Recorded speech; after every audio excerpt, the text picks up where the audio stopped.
quelques années en arrière, pardon, il y avait des gens qui étaient là. Il y avait des personnes qui combattaient pour leur pays. Au Mans, on découvre les soldats, la vie qu'ils ont eue.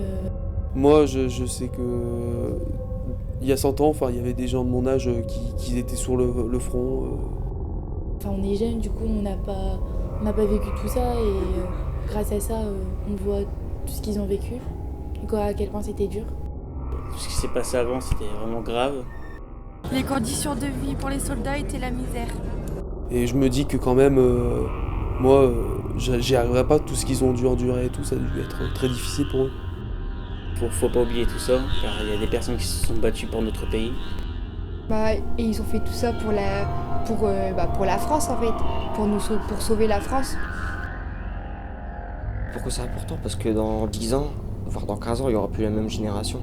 Donc forcément que les gens, ils en parleront moins. J'ai appris tellement de choses sur cette Première Guerre mondiale que jamais j'aurais pu savoir si je ne serais jamais parti dans la Somme.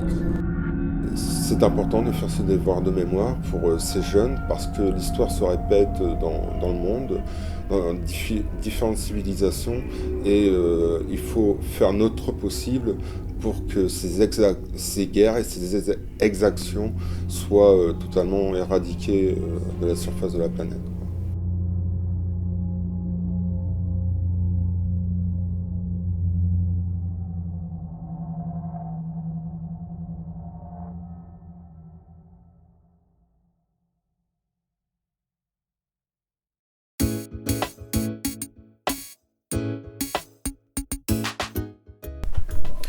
Bonjour à tous, moi c'est Aziz, j'habite à Petite-Forêt. Bonjour, moi je m'appelle Laura Bulcho, j'habite à Petite-Forêt depuis toujours. Bonjour, je m'appelle Chloé Anso, j'ai 20 ans, je suis de Petite-Forêt. Bonjour, moi c'est Olivier, j'ai 19 ans, j'habite Petite-Forêt, dans une commune fleurie. Je suis assistant d'éducation au lycée Alfred Kessler à Denain. J'ai 27 ans. J'ai 20 ans, je suis en deuxième année de BTS assistant manager au lycée Wallon à Valenciennes. Je suis en CAP Petite Enfance en alternance à la crèche de Petite-Forêt. Je fais de la musique depuis 3 ans. En rentrant des cours le soir, je travaille en contrat étudiant à Auchan Petite-Forêt. J'ai pas d'activité extrascolaire, mais pendant mon temps libre, j'aime bien l'occuper en allant voir mes amis, en regardant des vidéos sur internet ou en regardant des séries sur Netflix. Donc j'ai des hobbies. Je suis dans le club de Petite-Forêt en futsal. En aparté, je fais de la musique. Donc là, je sors bientôt mon 3e album.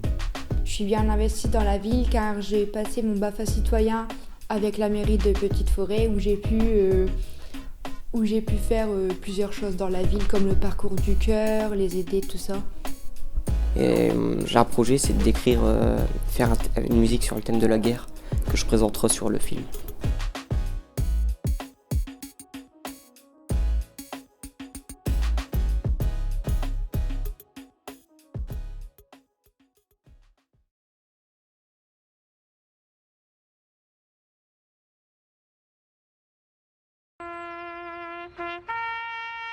Nous sommes le dimanche 2 septembre. Il est 10h à Petite-Forêt. Des jeunes de la commune et aussi des anciens sont venus assister à la commémoration en mémoire de nos soldats morts pour la France.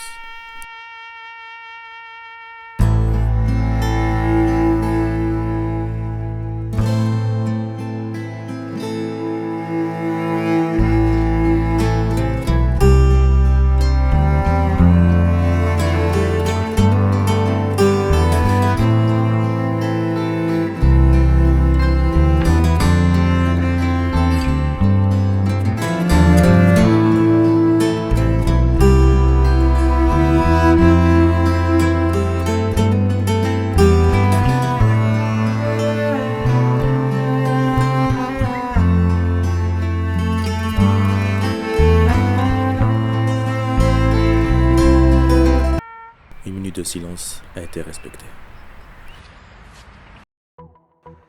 Nous avions tous rendez-vous à 8h devant le service de prévention et citoyenneté le 2 novembre afin de prendre le bus.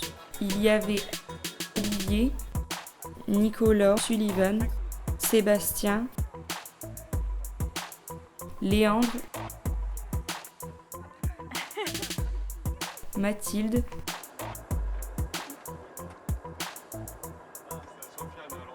Aziz, Karim,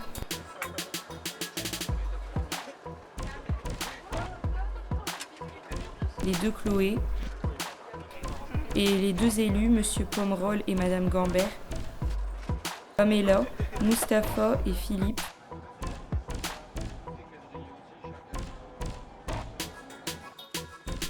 Le service de prévention et citoyenneté de Petite Forêt nous a invités à participer à un séjour dans la Somme de 2 jours afin de nous sensibiliser dans le cadre du centenaire de la Première Guerre mondiale.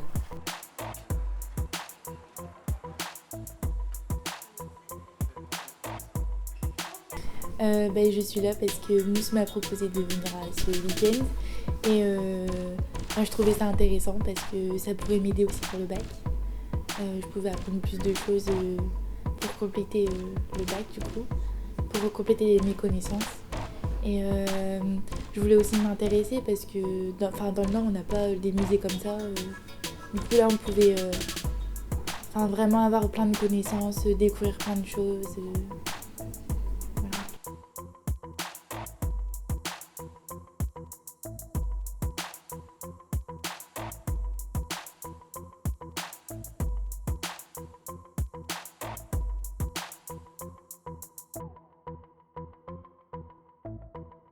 Dans ce musée-là, on a pu voir des tenues, des uniformes allemands, des uniformes américains, des uniformes anglais, français.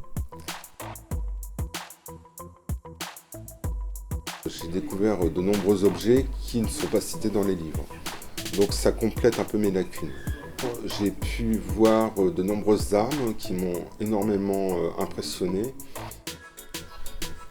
Sur cet écran apparaît le nombre de soldats engagés, le nombre de morts au combat et le nombre de disparus de chaque pays. Ensuite, notre guide nous a ramenés au cimetière de Rancourt, où reposaient des soldats juifs, musulmans, chrétiens. Voir toutes ces tombes à perte de vue donne une sensation que je n'ai jamais encore connue. Il faut le vivre cet instant pour comprendre mon ressenti.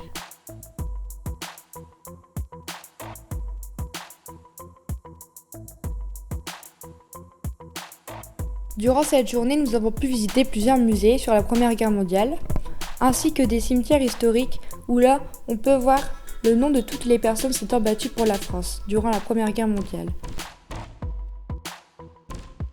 C'était vraiment impressionnant. En voyant ça, on peut vraiment réaliser à quel point beaucoup de personnes sont mortes pour défendre notre pays.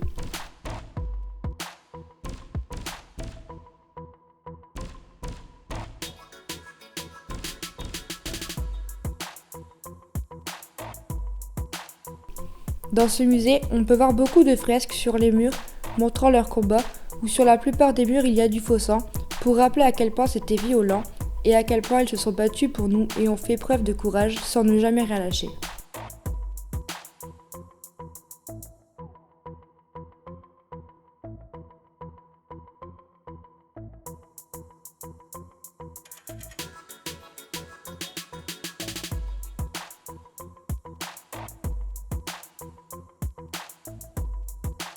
Pendant ces 2 jours, ce qui m'a plus marqué, c'est de voir l'environnement d'avant et de maintenant, comment ça a changé.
Voir ces photos de soldats sur ce mur en se disant qu'ils ont donné leur vie pour leur servir leur pays sans demander rien en retour, la bravoure à l'état pur.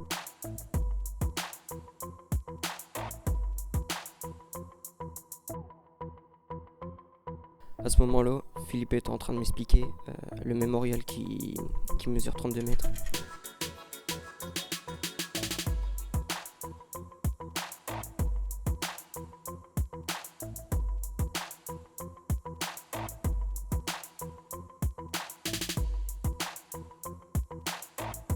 Ici, on a pu voir des croix avec des poupées recouvertes.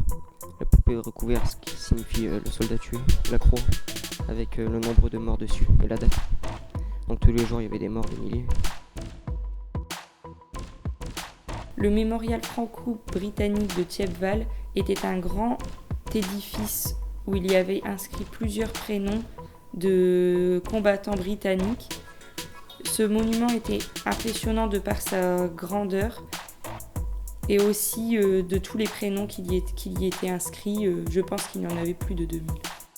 Ce qui me marquait le plus hier, c'est quand on est allé au grand monument avec tous les noms sur les piliers.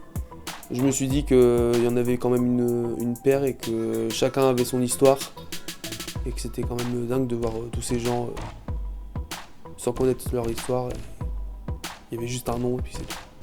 Derrière l'édifice, il y avait un cimetière des anciens combattants où on pouvait voir différentes stèles avec différentes inscriptions. Sur ces stèles, il y avait le nom, le prénom, la nationalité et parfois la religion de l'ancien combattant. Durant les explications de notre guide, nous pouvions voir qu'il y avait des familles qui rendaient hommage à leurs défunts ancêtres. Dirigeons-nous au musée, où une mine d'or d'objets de soldats sont exposés avec leur appartenance et à leur utilisation. Dans le musée de la Somme, moi ce que j'ai bien aimé c'est les souterrains, une genre de petite grotte avec plein de vitrines, avec plein de trucs de retrouvés, plein d'armes.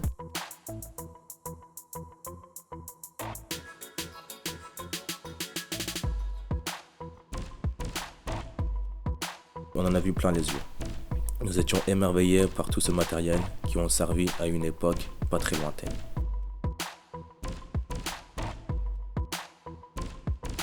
Durant cette visite, nous sommes passés dans un tunnel où il y avait des bruits d'obus et de tirs, comme si nous étions dans les tranchées en train de combattre l'ennemi. Nous étions pendant une fraction de seconde dans la peau d'un soldat.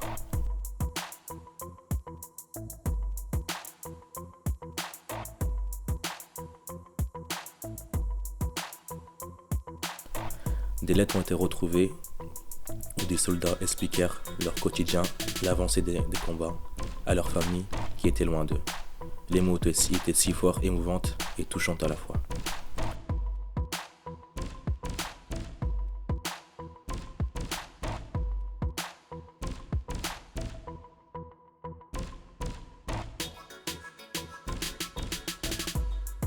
Là, nous étions partis visiter les tranchées, où nous avons eu la chance d'avoir une guide qui a pu nous expliquer les conditions de vie défavorables des combattants. J'ai pour ma part trouvé ça très impressionnant d'apprendre et de voir où vivaient les soldats pendant la guerre. Et aussi, de voir qu'il y a eu beaucoup de morts durant cette première guerre mondiale à cause de batailles ou juste d'obus. Ils devaient souvent rappeler du renfort, car plus de 80 personnes étaient tuées ou blessées par mois. Les conditions de vie étaient vraiment très fatigantes, car même la nuit, les soldats devaient travailler, creuser de nouvelles tranchées ou surveiller l'activité des soldats ennemis pour être prêts à attaquer si besoin. Mais la plupart des combats se faisaient dès le soleil levé.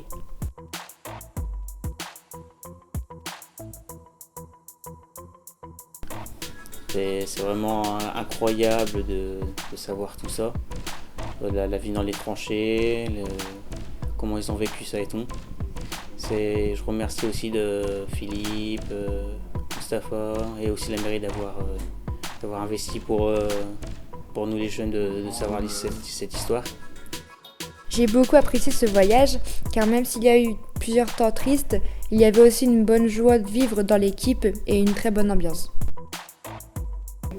C'est important qu'il y ait une bonne ambiance dans notre groupe parce que on est ensemble pendant un séjour entier et au moins on fait découvrir à l'un ce que l'autre n'a pas compris et on peut s'aider comme ça et voir les choses différemment.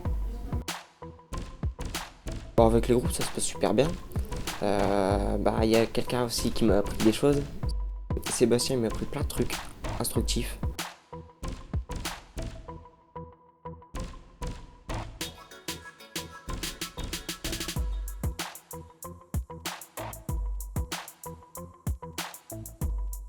Donc ici, nous avons un mémorial d'un cimetière irlandais-anglais. À côté, un mémorial pour tout ce qui est chiens, chevaux qu'ils ont aidés pendant la guerre. Les chiens, ils servaient à transporter tout ce qui était riz, pain, sel, tout ce qui était nourriture. Les chevaux c'est pareil.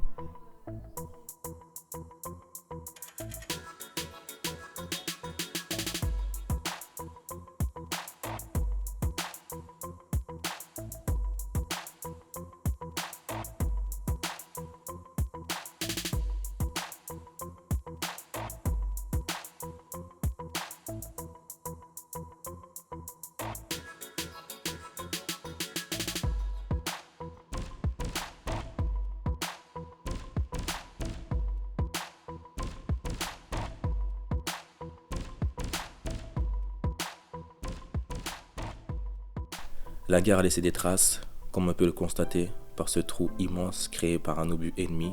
Je vous laisse regarder l'ampleur de cette bombe.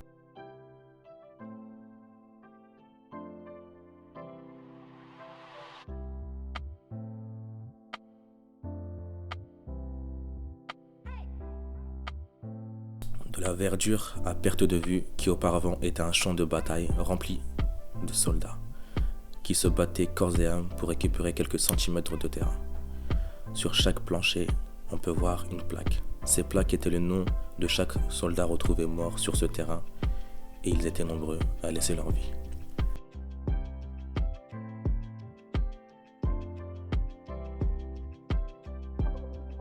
Cette aventure, si on peut appeler ça ainsi, nous a marqué dans nos esprits. Chaque membre du groupe avait un ressenti différent. Ce séjour riche en émotions et en histoire.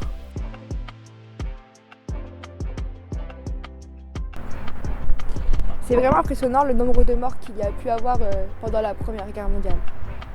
Le courage des gens qui ont combattu pendant la Première Guerre mondiale ou aussi pendant la Deuxième était sans nom. Je pense pas que à l'heure actuelle les gens auraient le même ressenti et je pense qu'on leur doit beaucoup à l'heure actuelle du sacrifice qu'ils ont fait à cette époque.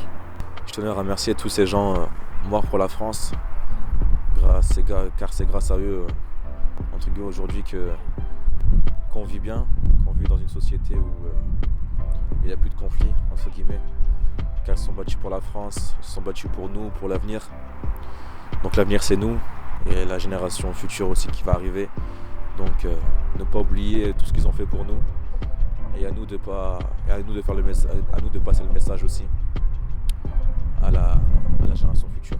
Je ressens l'empathie que les soldats ils ont eu pendant la guerre. C'était très dur, il y avait beaucoup de mal, beaucoup de douleur, beaucoup de sacrifices. Donc hommage à tous, RIP à tous. Maintenant je me sens la responsabilité de décrire ça à travers la musique. Donc voilà.